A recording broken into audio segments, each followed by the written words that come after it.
हमारे यहां पर जो डिमांड रेज करी गई है वो इस बेसिस पे करी गई है कि 5 साल पहले कुछ डायरीज जो हैं चलानी डायरीज के नाम से रिकवर हुई थी। उन डायरीज के अंदर कुछ एंट्रीज हैं जिसके बेसिस के ऊपर कांग्रेस पार्टी के ऊपर ये सारी डिमांड रेज करी गई।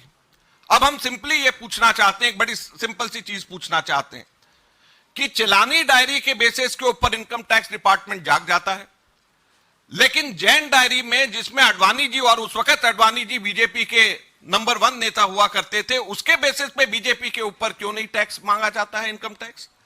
येडुरप्पा डायरी के बेसिस के ऊपर, डीके शिव कुमार की डायरी के बेसिस के ऊपर टैक्स मांगा जा सकता है कांग्रेस से, लेकिन येडुरप्पा डायरी के ऊपर जो बीजेपी के लीडर्स को जो पैसे दिए गए हैं उसके ऊपर इनकम टैक्स आंख बंद कर लेता है। बंगारू लक्ष्मण कन्विक्टेड हुए, पैसे लेते हुए बीजेपी के अध्यक्ष देखे गए, उसके ऊपर कभी भी इनकम टैक्स डिपार्टमेंट नहीं जागती है। जब वो पीछे के केसेस खोल रही हैं तो बंगारू लक्ष्मण के टाइम के ऊपर क्यों नहीं खोले गए? येडुरप्पा डायरीज के ऊपर क्यों नहीं खोले गए? क्यों केवल और केवल कांग्रेस पार्टी के समय के ऊपर उनको ये डायरीज ध्यान में आ रही है? सहारा बिरला डायरी उनको ध्यान नहीं आ रही जिसमें मोदी जी के खुद का नाम है। तो सहारा बिरला डायरी जिसमें मोदी जी का खुद का नाम, उसको नजरअंदाज। जैन डायरी जिसमें अडवाणी जी का खुद का नाम, उसको नजरअंदाज। येडुरप्पा डायरी जिसके अंदर तमाम बीजेपी के नेताओं को पैसे दिए हुए हैं, उसको नजरअंदाज।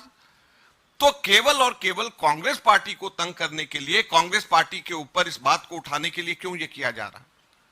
तीसरा जो सबसे मुख्य प्रश्न इस बात पे हम लोग उठाना चाहते हैं, टाइमिंग पे।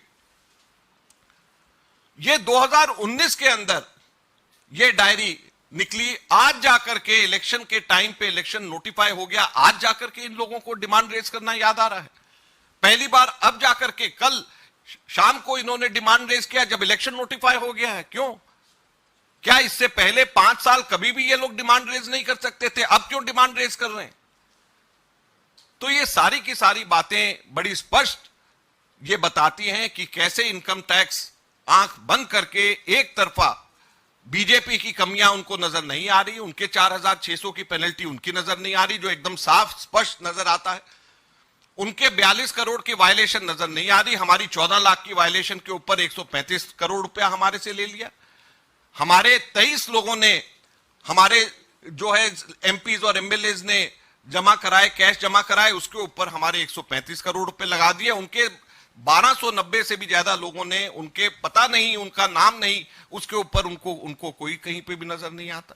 तो इसलिए हम लोग आपसे ये कहना चाहते हैं, आज ये समय आ गया है, अगर आप लोग इसको जनता को सही तरीके से नहीं दिखाएंगे और प्रिंसिपल ऑपोजिशन पार्टी को पुराने केसेस, सीताराम केसरी जी के जमाने के केसेस निकाल करके तंग किया जाएगा ताकि हमारे बैंक अकाउंट्स हमारे दोबारा से फ्रीज करे जा सकें, ताकि फिर से हम सब लोगों को तंग करा जा सके, तो कैसे हमारे देश के अंदर लोकतंत्र जिंदा रहेगा? ये आप लोगों के सामने की बात है। हम मांग करते हैं इनकम टैक्स से कि 4600 करोड़ रुपए बीजेपी से इसी वक्त उनको नोटिस दिया जाना चाहिए। मैंने आपको पूरे फैक्ट्स, फिगर्स और पूरे उसकी लोकेशंस कहां पे है उसकी मैंने जानकारी आप लोगों को दी है, और मैं उम्मीद करता हूं कि इनकम टैक्स डिपार्टमेंट इसी तेजी से कार्रवाई करेगा जैसे तेजी से कार्रवाई उन्होंने कांग्रेस के खिलाफ करी।